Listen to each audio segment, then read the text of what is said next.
السلام عليكم. channelka aad daawanayso waa Afgaan Media. Fadlan haddaad ku subtay subscribe inoo saar.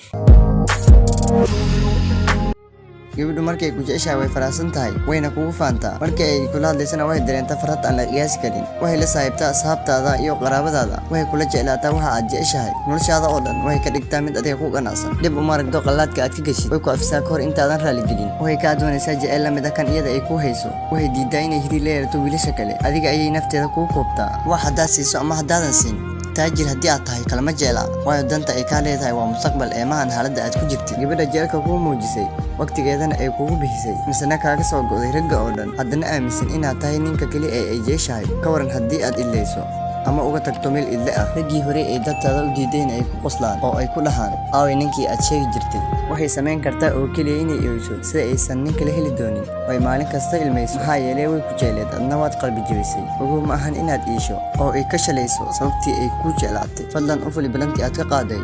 haddii ay qalad kaa gashay sii fursad labaad qof kasta wuxuu qalmaa in la siiyo fursad labaad sababtoo ah waa bani aadam wuuna qaldoomi karaa